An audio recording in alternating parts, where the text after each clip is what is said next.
В 60-е годы в Сухуми в архитектурном стиле наряду с авангардом и сталинским ампиром существовал и советский модернизм.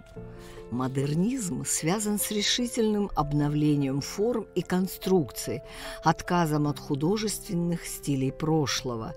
Это типовые дома с малогабаритными квартирами. Ими был в свое время застроен Личкопский и Гуместинский массивы. Коробки домов мало чем отличались друг от друга. Однако в таких домах, как правило, могло разместиться большое количество людей. В восточной части Сухума такие многоэтажки возникли рядом с горой Баграта. Здесь сравнительно недавно между типовыми домами на очень компактной территории возник трехэтажный дом с гостиничными номерами. Его построил молодой абхазский инженер.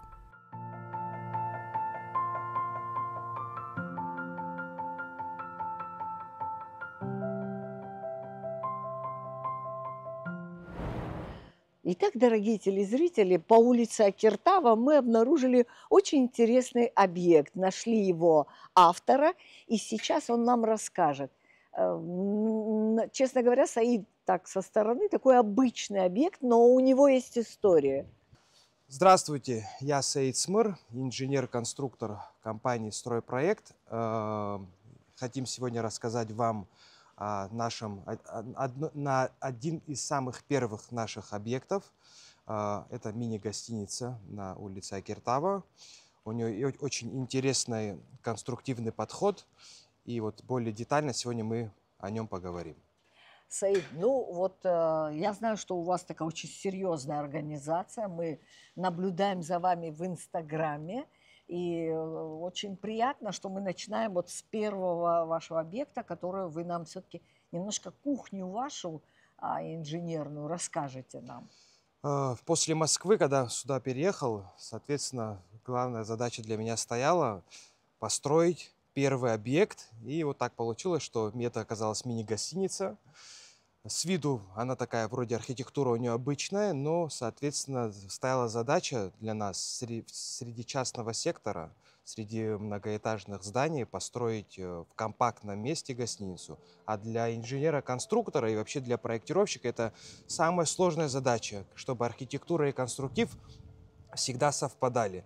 И, соответственно, мы начали проектировать, и еще на фоне проектирования мы здесь понимали для себя, что геология здесь достаточно была, так скажем, плохая, ненадежная и непростая, да. И мы, соответственно, закладывали здесь так называемые фундаменты стаканного типа. Это немножко сложная аббревиатура, но ничего в этом сложного нет. Это железобетонные стаканы здесь точечно были по колоннам разведены. И для этого, после этого мы выводили полностью металлическую конструкцию. Я напоминаю, что это здание полностью создано и спроектировано на болтовых соединениях и с применением двутавров и металла.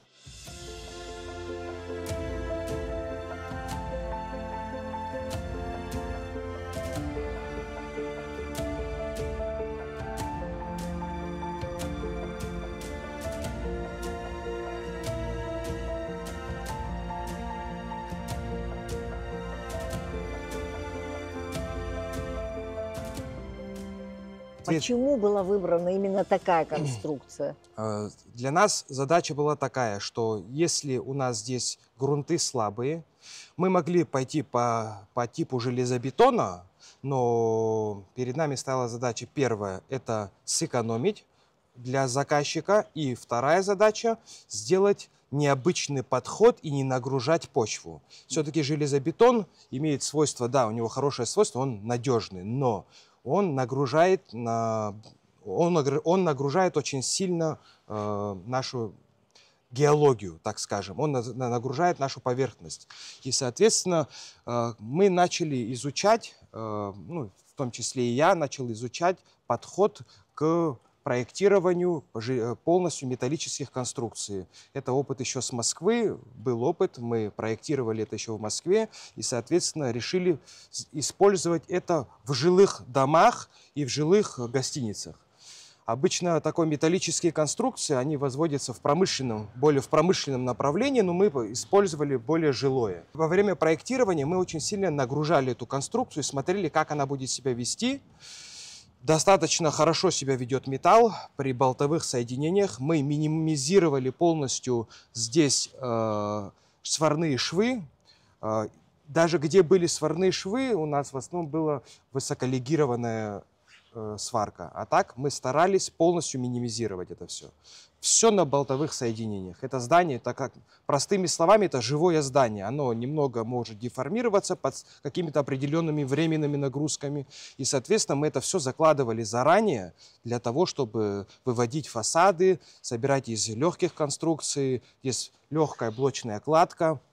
Здесь у нас дополнительная шумоизоляция, много использовано композитного материала. Соответственно, вот получилось легкое здание, но достаточно объемное. Вот немножко по архитектурному стилю. Как был выбран именно такой образ? Мы смотрели, исходя из района. Здесь такие девятиэтажки, все квадратное. Да. И мы решили, если мы здесь начнем, так сказать, придумывать очень красивую архитектуру, она просто будет сильно выделяться. Слишком сильно. Здесь такой гаражный кооператив, здесь обычные девятиэтажки, хрущевки. И мы решили пойти по стандартной, уже проверенной времени схеме. Мы решили сделать обычный квадрат. Мы сделали прямые линии. Здесь главная задача была сделать прямые линии, переходящие в обычную геометрию. Вот с точки зрения архитектуры, мне кажется, вы приняли правильное решение, потому что любой другой стиль, кроме модернизма, да, здесь бы очень сильно бросался бы в глаза, и это, я думаю, правильное решение.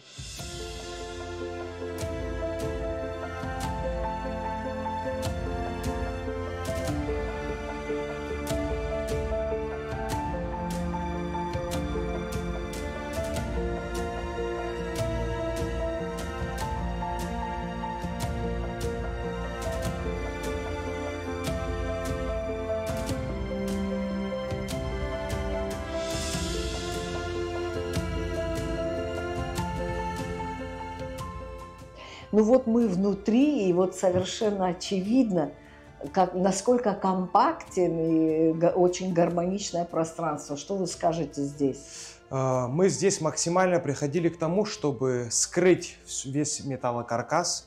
Остались несколько элементов для подчеркивания конструкции. А так у нас в общем здесь все скрыто, все шумоизолировано дополнительно.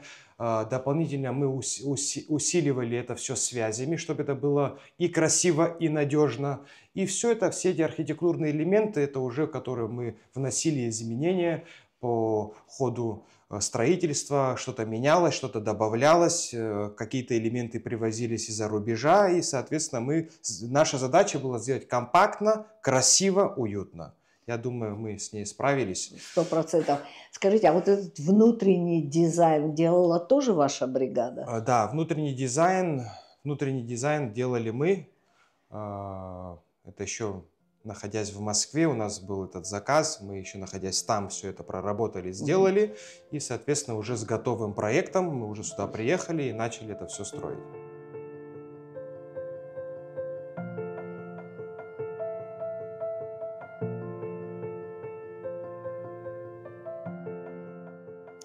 Ну, вот так примерно выглядит современный номер в гостинице. Но, Саид, с учетом того, что это было построено 8 лет тому назад, вам удалось все равно вот эту нотку современности донести?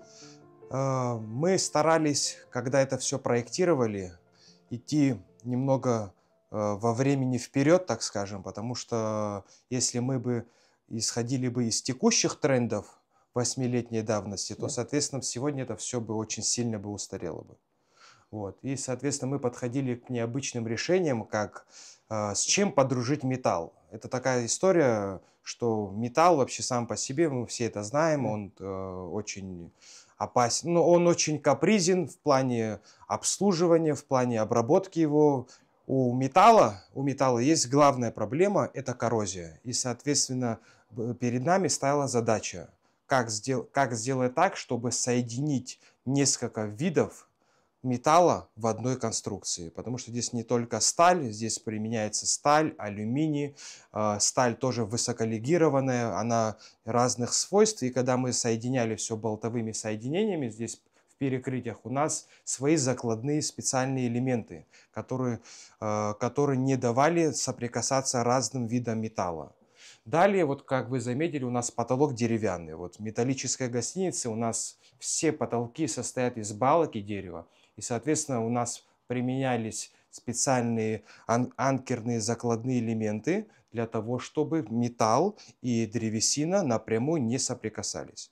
Да, у нас специальный полимер там выкладывается и плюс виброизоляция. И, соответственно, это все анкеровалось, и прямого контакта между металлом и древесиной нету. И, соответственно, вот спустя сколько лет у нас нигде не попортилась древесина и нигде у нас не зацвел металл, простыми словами. Это вот наглядно видно. То есть все это было предусмотрено, чтобы поженить эти два совершенно разных элемента. Да. Скажите, а вот по цветам, я смотрю, здесь такие пастельные тона, очень Прованс напоминает французский. Да, потому что для нас была такая задача.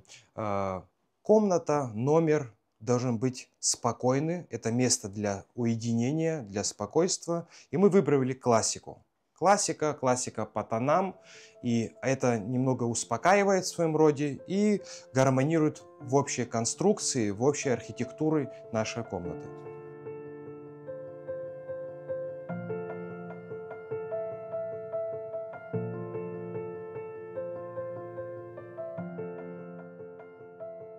Саид, вот когда мы только подходили к этому дому, сразу бросились в глаза балконы и вот этот узор.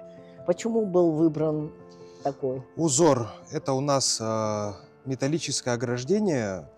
Если вы видите, вот как вы заметили правильно, это такой архитектурный элемент, прямые линии, 90 градусов. Это говорит о том, какая сама гостиница. Что это такое? Это прямые линии, простота этих линий, и, соответственно, в каждом архитектурных элементах мы это сочетали, чтобы оно совместно работало. И такие мелочи, как вот ограждение, оно очень сильно всегда на фасадах бросается в глаза.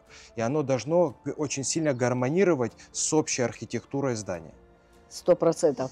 А для наших телезрителей я все-таки еще дополню. Вот этот рисунок пришел к нам с глубокой древности. Это меандр. Так называлась река в Малой Азии, которая имела вот такие изгибы. И вот до сих пор этот рисунок очень современен, и его применяют везде, и в архитектуре, и в текстиле, в одежде и так далее. И посмотрите, как органично он вошел в архитектуру этого балкона.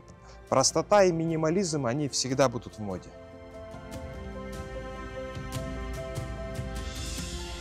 8 лет тому назад построенный объект имеет ли аналоги в нашем городе?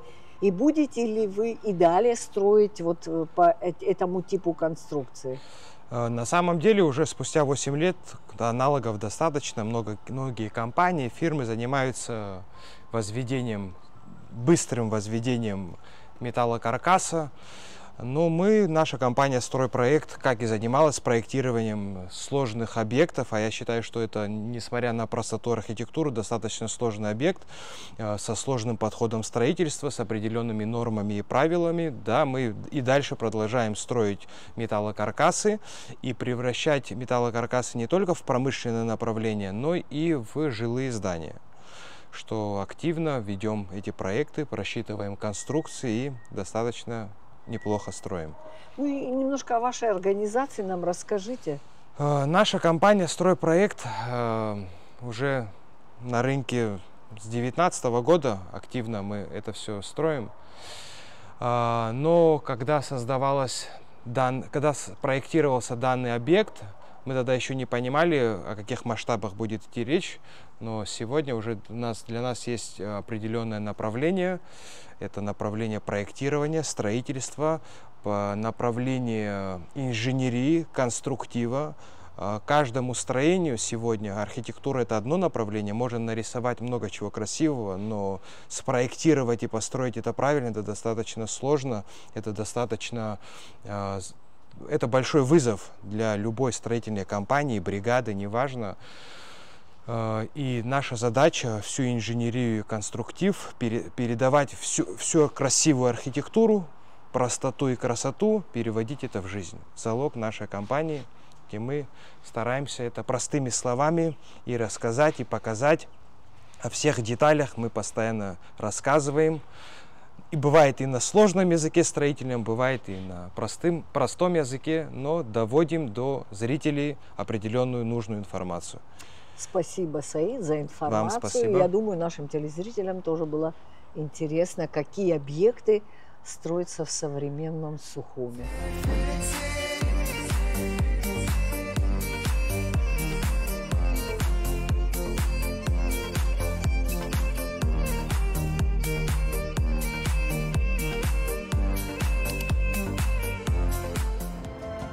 Современная архитектура Сухума представлена в разных стилях. Здесь и классика, и модерн, эклектика, и модернизм. Каждый новый объект, возводимый в столице, должен быть органично вписан в его застройку. И здесь, конечно, должны учитываться масштаб, формы и цвет.